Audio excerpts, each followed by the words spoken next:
Good afternoon, fellow Rotarians and guests, and welcome to the final instalment of Infinite Possibilities, Women in Rotary, presented by District 6960 and co-sponsored by Rotary Zones 33 and 34. I am Darrell Keys, Governor of Rotary District 6960, which represents all of Southwest Florida. I'm proud of this initiative and the team that has now produced 4 seminars highlighting some phenomenal women in our organization.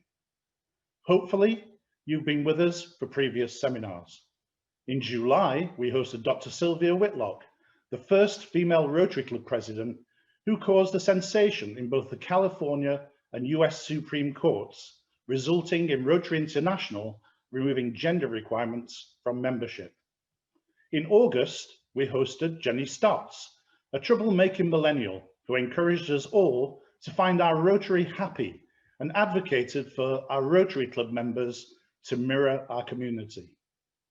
And in September, past Rotary International Vice President, Dean Rose, gave a powerful presentation as she shared her personal journey and how it informed her involvement and leadership at the highest levels of this organization. And we're very excited to learn that just recently, Dean was appointed as a trustee of the Rotary Foundation. To all 3 of these women, we are grateful to them participating in Infinite Possibilities and highlighting what we all can do to make the world a better place. Our Rotary International theme for the year is Rotary Opens Opportunities, and the theme's image is an open door. All you need to do is walk through that door to find like-minded people who want to make the world a better place. Rotary is the platform. You are the difference, and we invite you to join with us.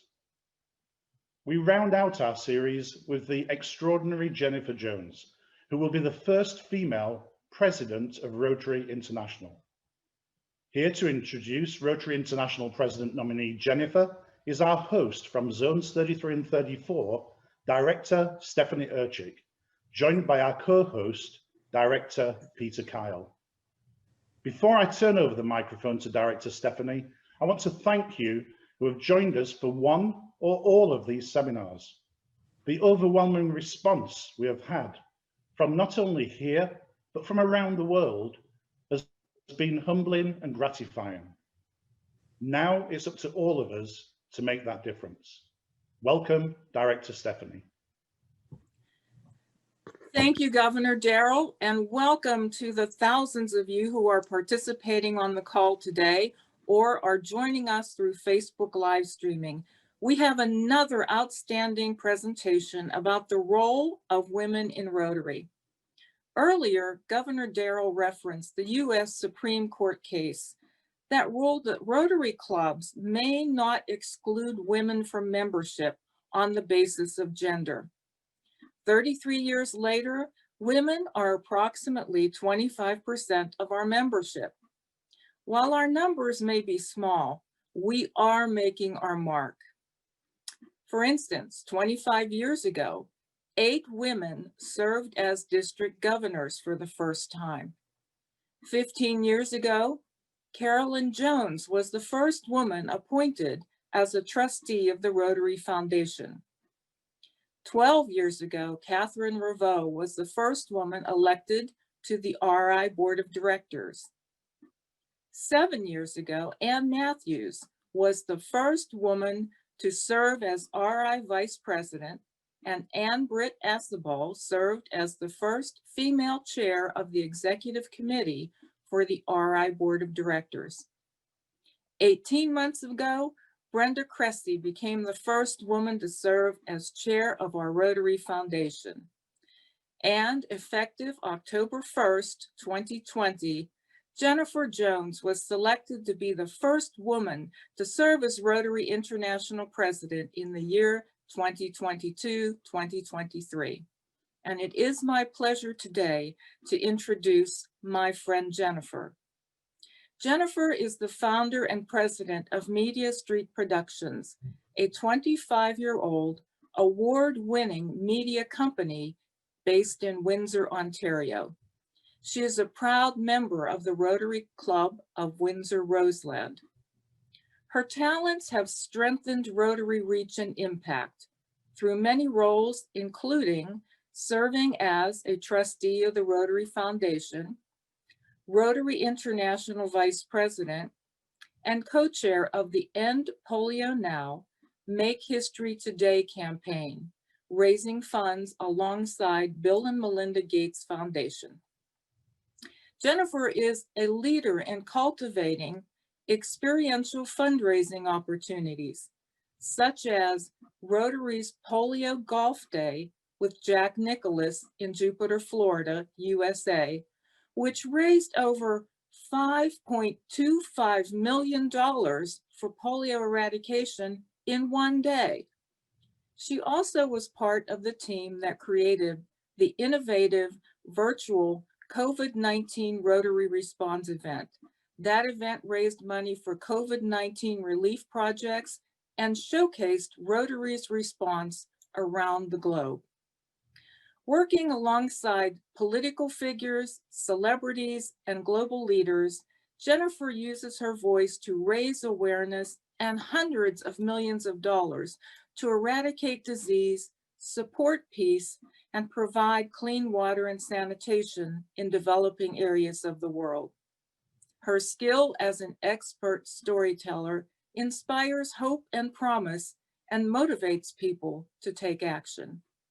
She has received many honors and many recognitions, including Rotary's Service Above Self Award and the Citation for Meritorious Service, the YMCA Peace Medallion, the Queen's Diamond Jubilee Medal, and Wayne State University's Peacemaker of the Year Award, a first for a Canadian. Jennifer is married to Rotarian Nick Krajicic, who is a local family physician. They share a love for many things, including travel, cycling, golf, relaxing at their family cottage, and of course, Rotary. And they share a thirst for adventure, which has included cresting the summit of Mount Kilimanjaro in Tanzania, Africa. Please join me in giving a warm welcome to Rotary International President-Nominee, Jennifer Jones. Thank you so much, Stephanie, and thank you to the entire team who has been working on producing this for months. It is a joy to be able to be here with all of you from all over the world, and a very special thank you to District Governor Darrell and to Cindy Dora for all of the organizational effort that went into this. I know this is the fourth in what has been a very profound series. We've heard from Sylvia Whitlock, who opened the door for all of us women to be able to sit where we are today and participate in service in such a profound way. Then we heard from Jenny Stotts, a firecracker who is our future, showing us that even through adversity, even through some maybe inappropriate comments, she found a way to carve out a path and a future for her in our great organization. And then we heard from my really great friend, Dean Roars, as she talked about fighting the good fight. Dean is an incredible leader and someone who I consider, all three of the ladies I consider to be very, very good friends. So it's a delight to be here with you today, to be able to share some of my own personal reflections, a little bit of my own journey, and some of my thoughts about women in Rotary and diverse perspectives, something that I think we need to give a lot of time to as we enter into the next several years of our organization, and for many more years, for that matter, to come. You know, I'm very excited to be our organization's first female president. I'm asked the question all the time, how does it feel? I'm very excited, obviously, to be able to assume this role. I can tell you that on the day that I was interviewed and then subsequently called to receive the information of the selection, I was overjoyed. And then the committee members invited me onto a call where they each had an opportunity to reflect upon perhaps something I had said during the course of the interview that touched them and impacted them in the way that they made their decision. And one of the things that they said, and it's something that I've been speaking quite honestly about, one after another, they said, we selected you because you were a qualified candidate, the most qualified candidate, not because of your gender. And you know, that is a really incredible statement to sort of think at this point in time in our organization, that, you know, we have now a collection of women that have risen to the ranks in our organization, that, you know, it was time that someone was qualified, because we had to go through all of the same kinds of building blocks that our male counterparts each went through as well. Now, I believe that diverse perspectives, as I said, is one of the most important things. And, you know, as much as I want to talk about the fact that we need diversity, and that, you know, being the first woman is very unique, I don't want to think for one moment as we enter into this discussion today that being reflective upon being equally balanced between male and female takes away from the fact that we need to open opportunities and doors for women. We need to mentor women. We need to raise them up and provide a future where someday our daughters and our granddaughters don't have to have a conversation about equality and acceptance. Quite candidly, I think it's our moral imperative to ensure that all people are treated with fairness, with dignity, with respect, and opportunity. Let me begin, I guess, with a level-setting statement. Being pro-woman is not being anti-man. We have set a target, our board has set a target for us as an organization that we try to achieve 30% of female leadership by the year 2030. I think we can do much, much better than this. Right now, our global female population sits at 25%. In some parts of our Rotary world, it sits above the 30 and even 35 percentile. In parts of the Caribbean, even in the high 40 percentage. We are making incredible strides. Our board actually for the past, and our presidents for the past 5 years, have made bringing women and members under the age of 40 a very definitive priority for our organization. Sadly, in those 5 years cumulatively, in both of those categories, we have only moved the needle less than 2 percentage points. So what does being a woman in this leadership position mean? I believe that it means shining a light on what is possible, that young women and young men can look forward and see themselves reflected in authentic leadership opportunity. I think it sends a message to women the world over that we need to raise each other up. We need to nurture and we need to mentor each other into positions so that we all have an opportunity to grow and to shine. Now, as I said, I also believe that that means that we should be looking for the best and the brightest. And sometimes that means that there are male colleagues that we need to raise up just as much as our female colleagues. I want to tell you about an interesting exercise that I went through back in January. I had the privilege to serve as the moderator of what is called the International Assembly. This is a meeting annually that we hold in our organization where we bring together 535 district governors and their partners and spouses from around the world for international training. And there are 40 international training leaders that are selected that conduct this kind of training opportunity for all of these governors. They come a week in advance and they're trained on how to train the governors. Well, in my role as moderator of this event, I went to the president and I said, you know, I want to try and achieve gender balance, gender parity in the people that we select for the training leader positions. These are very coveted positions, and never before have we seen gender reflected as meaningfully as we maybe have had in the past couple of years.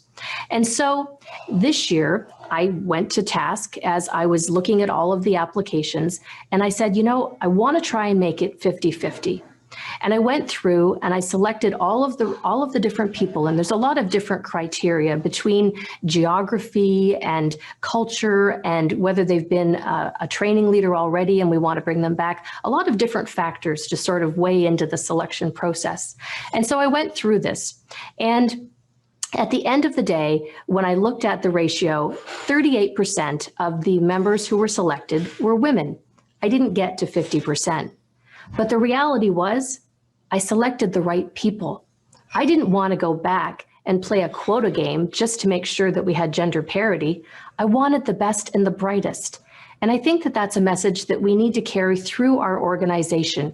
We need to open opportunities and we need to nurture, but we need to make sure that we're doing it so that we have the best and the brightest in all of the positions in our organization. Quite candidly, to increase women in our organization is just good business. And I think that's the way we need to look at it. It is a business case. We have a market share that is undermined, undertapped, that we could look at increasing and growing. If this were in our own professional lives, wouldn't we look at it that way? Why would we turn down when we know that half of the world's population is female, bringing us up to a more equitable balance in our membership? We know that there are challenges in certain parts of the world, but you know what? That's why our new Diversity, Equity, and Inclusion Task Force and statement for our organization is so fundamentally important, because it's going to elevate the level of conversation around the world about diversity, equity, and inclusion, and what that means. It's a conversation that we need to have in order for us to make a difference. In one culture, the conversation might be, how do they improve the age parity? In another culture, it might be gender. In another, it might be age, gender, and sexual orientation. But if we're going to reflect our communities, we need to have these meaningful conversations. And this is something that I'm incredibly excited about. And one of our international directors, Valerie Wafer, is chairing that initiative. And I know that the task force has just been announced, and I know that we're going to see great things and, you know, really meaningful ideas that are going to be born out of what it is that they bring to the table. Today, I do want to share with you a little bit of my own personal journey and reflect with you in a large part about the word mentorship. I want us to think a little bit about mentorship and the importance of it as we continue through this talk, and in particular, when we go to questions and answers.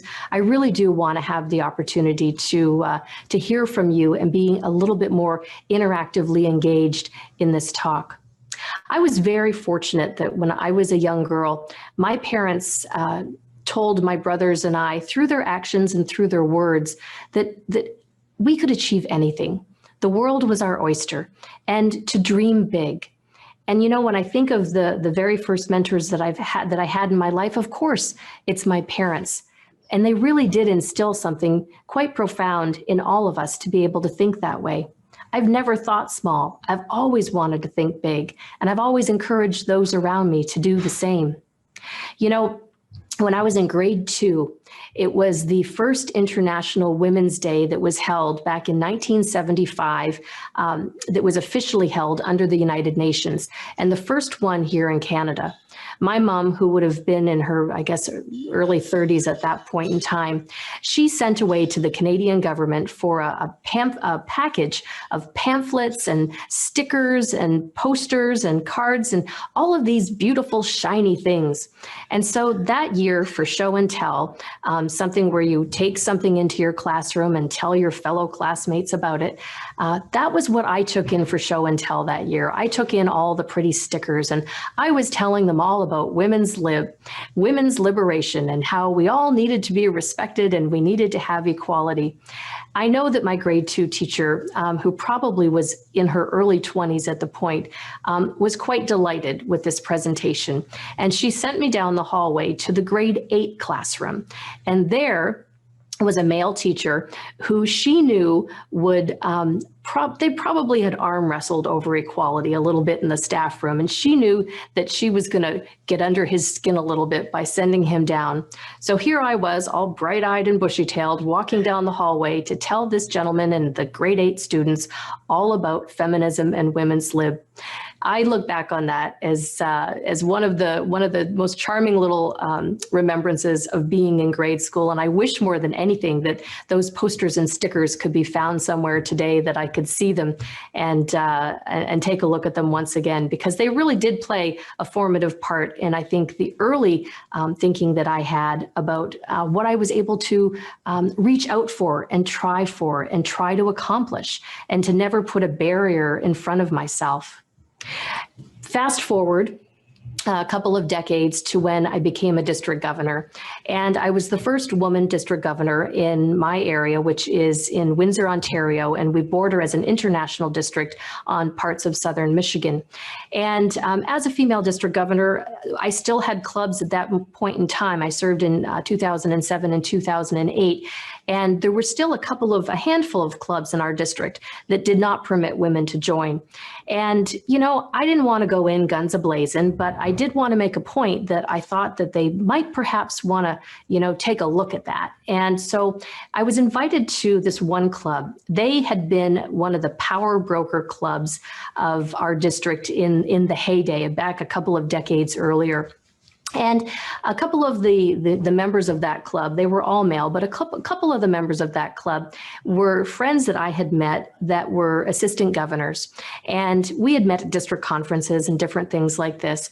And they invited me because that club, which had been a power broker club, had gone down to about, I guess, probably 8 or 10 members.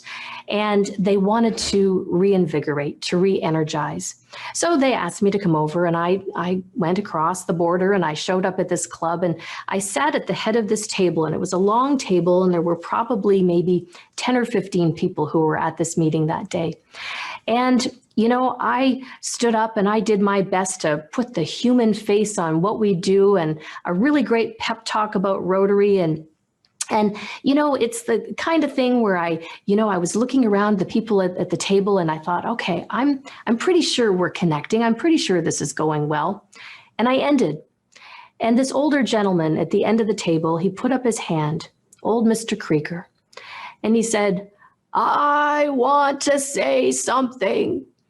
And you could see everyone in the room do this. Oh. He stood up and he said, "When they decided to let women into Rotary, I led the charge against it. Today, I want to rescind my position, and I want a hug." He had seen me walk in and hug the two assistant district governors, and he said at that point in time that things had changed. Now, that was a really lovely moment. And Mr. Krieger at that point in time was in his mid-90s. And for the next couple of years while he was still alive and I visited that club, it was always a charming moment to be able to receive each other with a warm smile and, yes, with a hug. I went on to being in my younger professional life. I started out as a radio reporter. And as a rookie reporter, I was covering meetings in the mid 80s. And I found myself, of course, at Rotary clubs that obviously did not have women already in their membership. And I remember going to the largest club in my home community. And I've shared this with them since then, but they scared the bejesus out of me. It was all of these men, and they were all, doing. They would have, big speakers in, and at that point in time, I was intimidated. It was a daunting experience to go and cover their meetings. And one of the coolest things now is that many of those members are still members and have become some of my dearest friends. And, it's those barriers that sometimes we put in front of ourselves. And as younger people growing up, what we see around us sometimes isn't always the way it is. And so I have found myself at varying points in my life where I've had to step out of my comfort zone. I've had to do things that challenged me beyond what perhaps was my comfort level. One of which was I was asked for a number of years if I would chair our local Chamber of Commerce board. I have a small business, and quite candidly, sitting at the table with the president of Chrysler Canada and other executives from our community, again, felt like a daunting experience. I thought, what is it that I'm going to bring to the table? After 4 or 5 years of being cajoled into it, I joined the board, and then subsequently, I did chair the board a few years later. But what I learned, and what I think is most important, is that we all bring something unique to the conversation. It doesn't necessarily matter about your title or the level of where you're at, that because we bring diverse perspective to the table, we all have something to offer that's quite different. And so, I would bring up something that perhaps someone else had never thought of, and they would likewise be able to counter back and forth. And we, as Rotarians, we do this. And because we have this diverse perspective, that's why we are able to solve the world's most pressing challenges.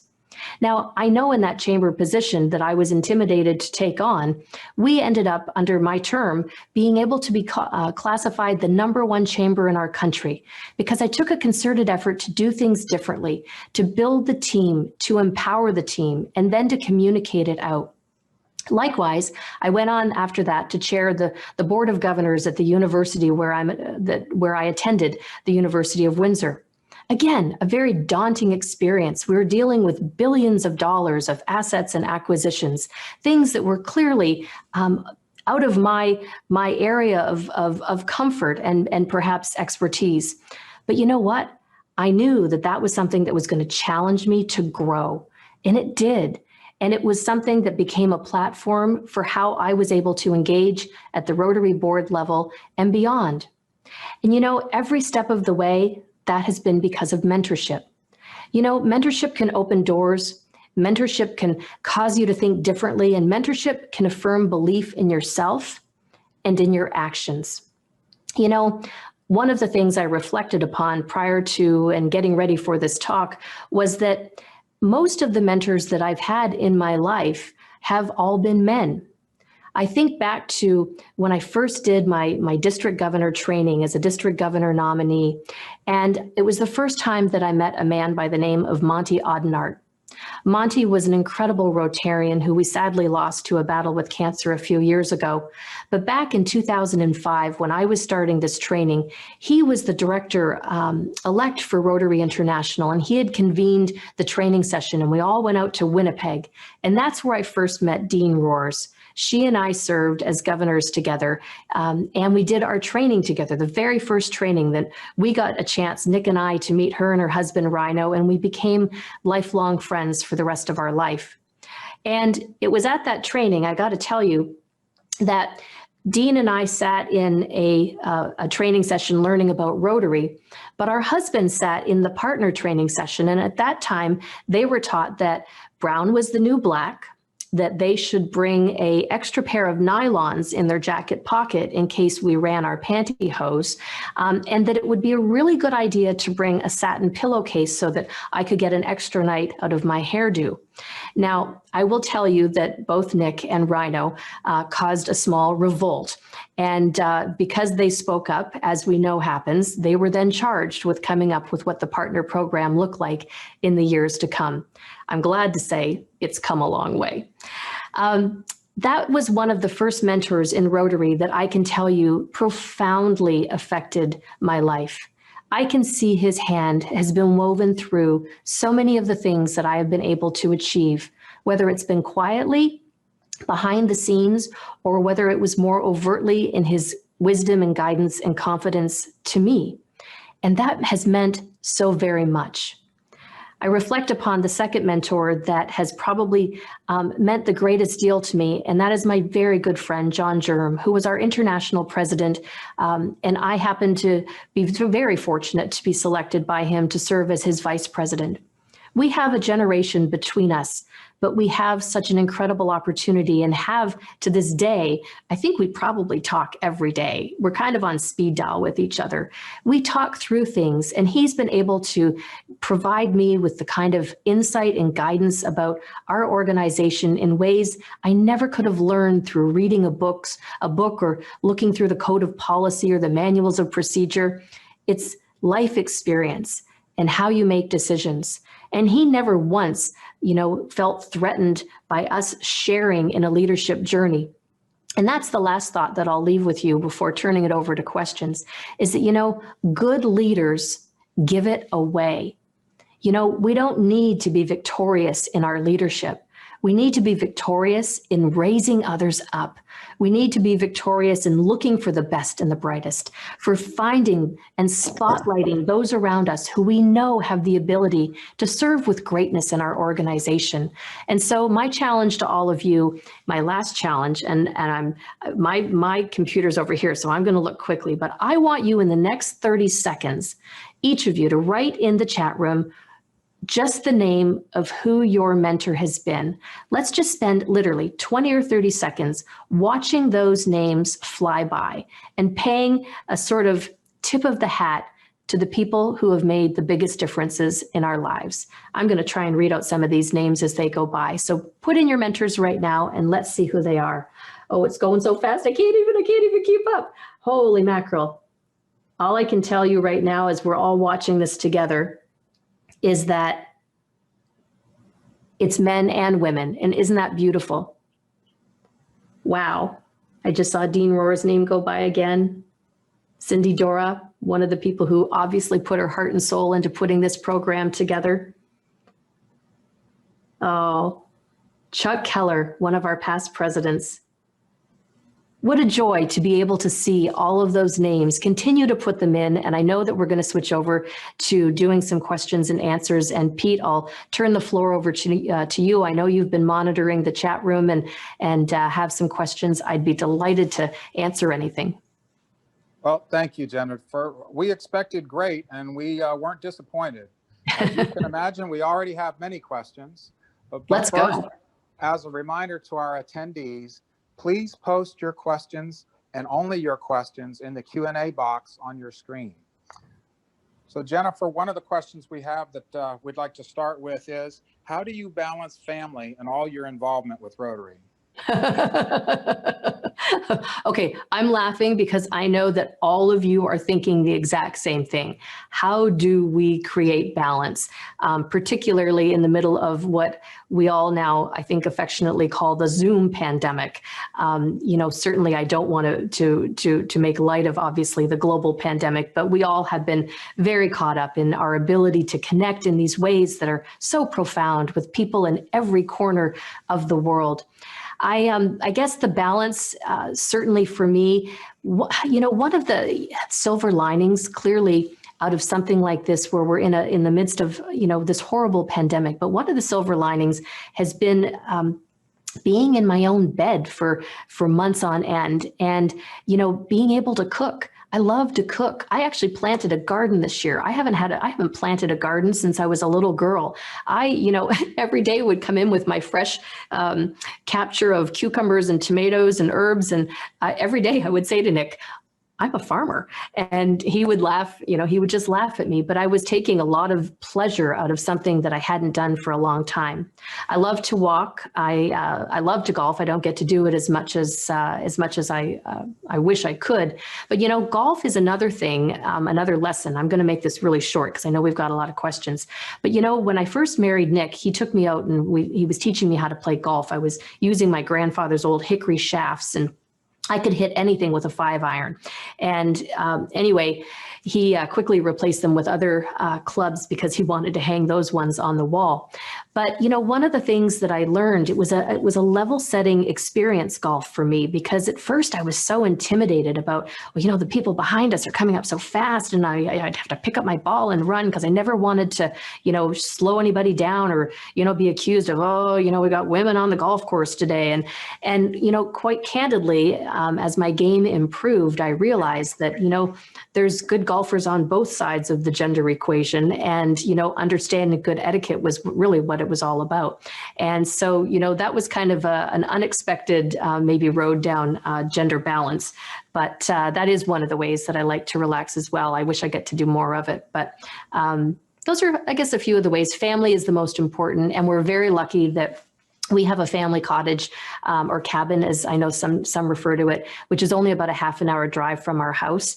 And so even to go out, you know, just being on Lake Erie, you know, within 2 minutes, I can feel my whole entire blood pressure going down, and, you know, just take a deep breath and gives me a chance to reflect upon different things.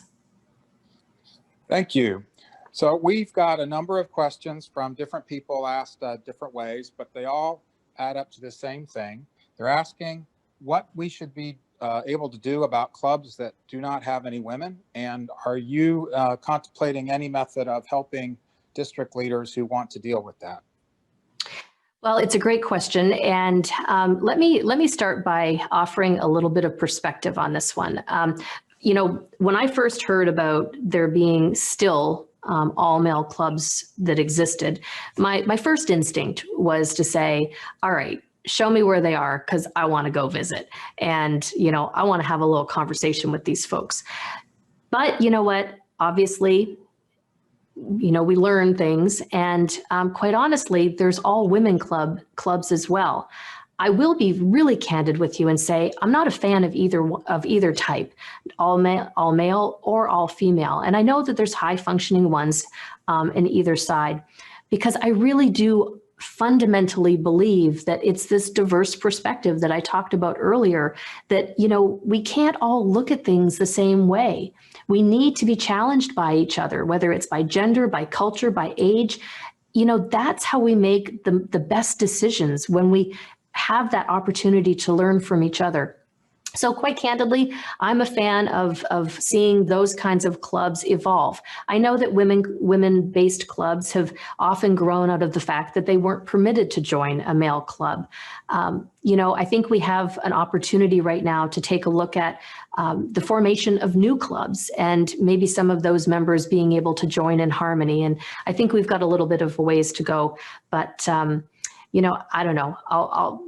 I'll be this bold. In North America, I don't think there's any room right now. And if you tell me about a club that's all male, I'd be glad to go visit them.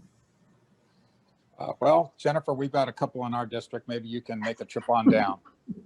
Well, you know, Ravi Ravindran, when he was president, he boldly stated that he would pull the charter on any all-male clubs. I'm not sure whether or not any of those happened, and I'm not sure if I'll be so bold as to say that today, but I would like to do some, I would like to have some constructive conversations. So another question which a number of people have asked in one way or another is, how can we encourage women to move up the Rotary ladder?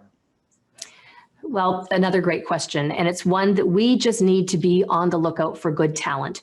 We need to be looking around us in our own clubs. I mean, that's where it starts. Let's be really honest. It starts at the club level, and we need to be looking for people in our own clubs and encouraging someone, for example, to be on a club board. And once they have some of that experience, to maybe, you know, become the club president. And after that, that there's a world of opportunities within our organization that, you know, we really, you know, can provide these opportunities. But it's incumbent upon us to open those doors, because sometimes, you know, it's like this secret, you know, secret other life going on, because for many of us, we just know our club experience. We don't know what's beyond that, and, you know, what could be open to us, what possibilities might be in front of us.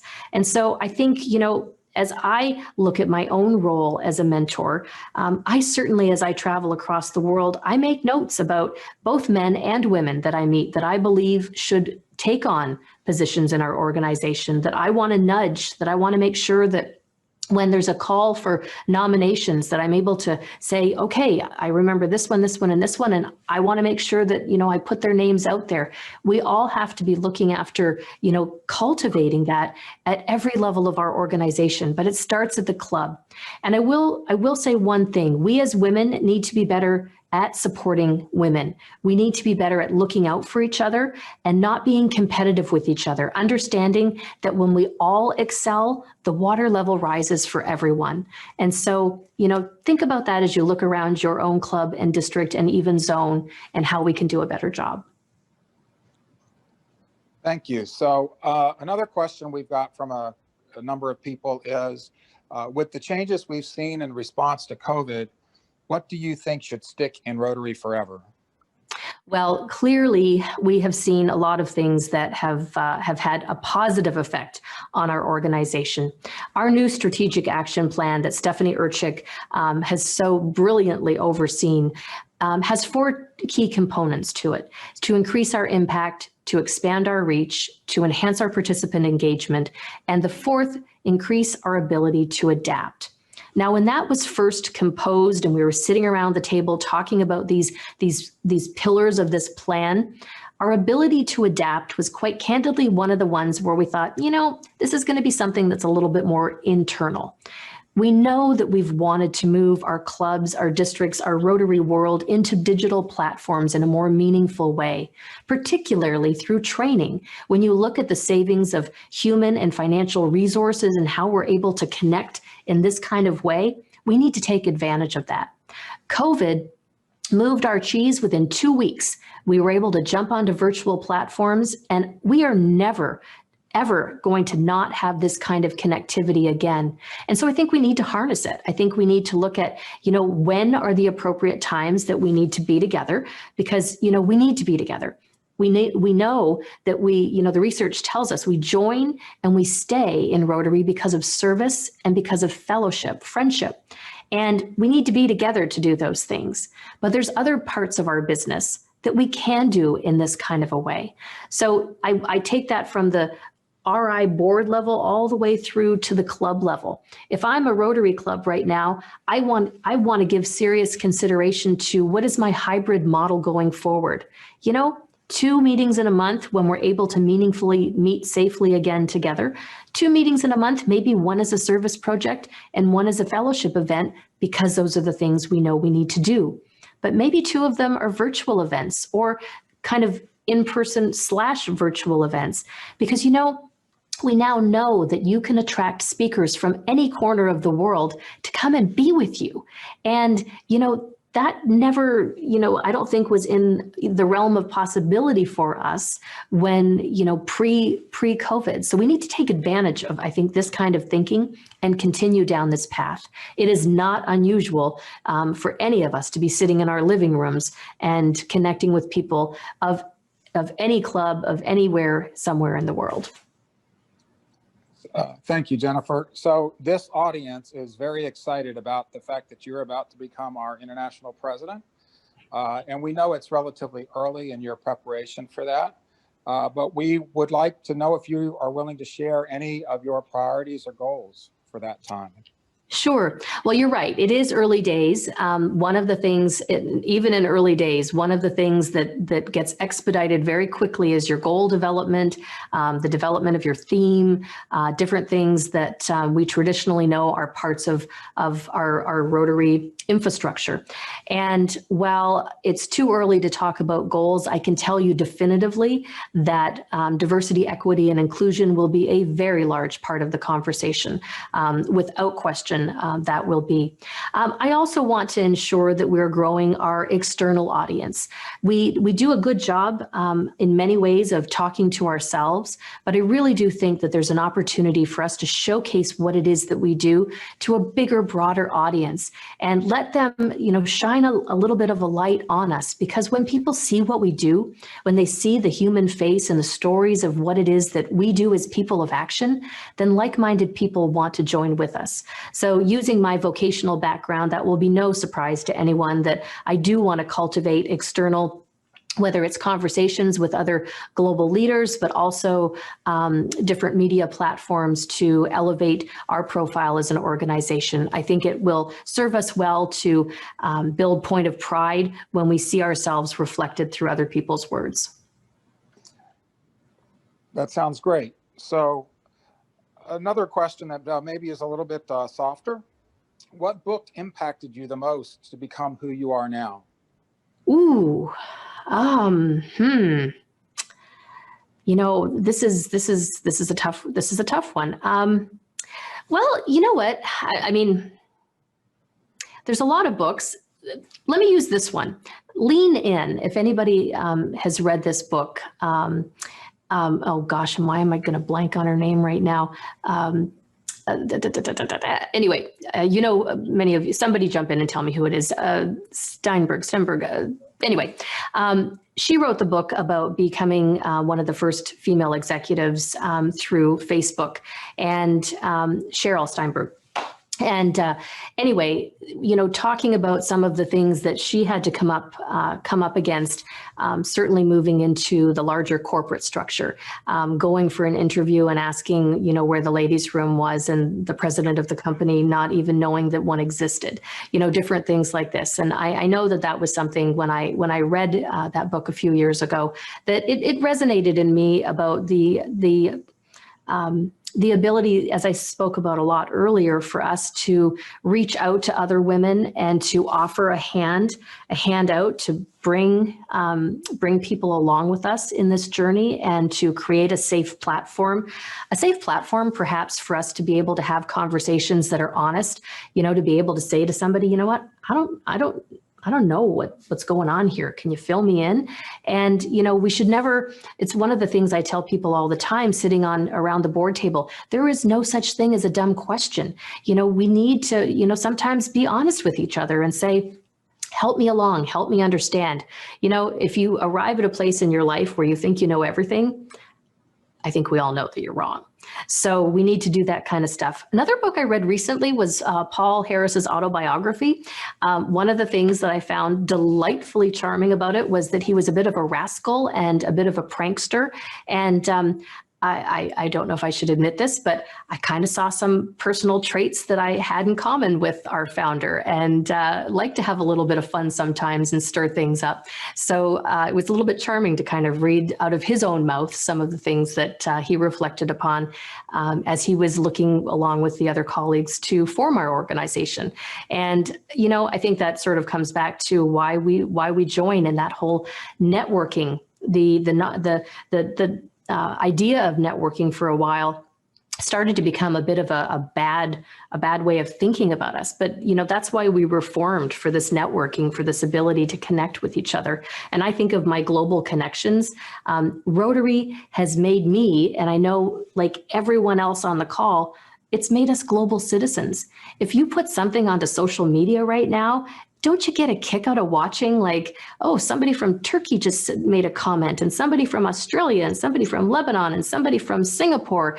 I mean, I think that is, one of the strengths of social media. There's some downsides to it, but certainly it has opened up doors to really punctuating now more than ever the way that we are global citizens. And Paul Harris started all of that, and that was one of the other books. And then I like a good beach read too. Awesome. Well, our district governor has a couple of very dynamic daughters, and one of them has asked what you would recommend to encourage young people to join Rotary. Well, first and foremost, I think that, having conversations with different Rotary clubs is a great idea, to go sort of, for lack of to venture out and try different clubs, talk to different people who are in different clubs, because, club to club, it's kind of different. And if you think back to Jenny Stott's story, she was in a club where, she was having inappropriate comments made to her. And, who wants to exist in a climate like that? And she took it upon herself to go out and start a different kind of club. And so to younger people who are out there, if you're looking at a club and you're visiting a Rotary club and it's limited in the area that you're in, and perhaps they're a little antiquated and things don't really resonate with you, it's an opportunity to start a new club. That's where we're going to see the most profound growth opportunity in our organization, is the formation of new clubs. My sister-in-law started a new club just over a year and a half ago, and she was the first president, and my brother is now the second president of the club. But they approached it from a very different perspective. They are all basically in their early 40s and all the way through sort of their early 30s through their early 40s, and most of them have kids. And part of the reason that they didn't join clubs was that they didn't want to spend time away from their families. So what do? They bring their kids to the meetings. How brilliant is that? And you know what? They start in a traditional way by reciting the 4-way test, but it's not the members who do it. It's the kids who do it. And I think that is just super cool. They've also existed now from a place where they spent their first year saying, you know what? We don't know about the rule book. We're just going to do what we think is right. And, they sought, guidance along the way of what they were doing. They've now come to a place where they know what it is that works for them. And now they're starting to put more of the governance around it and more of the protocols in place that they know that they need to sustain themselves as a club. So opportunities to start something new, I don't know. I think that that would be one of the coolest things, to get a group of young friends together. And let me just make one distinctive point, because I like to talk about this and we haven't touched on it. But in terms of age, when I talked earlier at the beginning about these demographics of trying to attract more women and younger members under the age of 40, we know that we're trying to bring in younger members because we need to sustain ourselves as an organization. But I really fundamentally think what we need to be doing is attracting young thinkers, people who think young. And if you think about that, I say all the time, have you met a 25-year-old who's old, stuck in their ways? Have you met an 85-year-old who's young and vibrant and thinks outside the box? We need to be thinking about the progressive thinkers in our organization. And I know that when I sit down with people, whether they're 22 or 85, if we're all thinking in a fresh, progressive way, great things happen. Well, we're very excited to see your leadership. As always, there are more questions than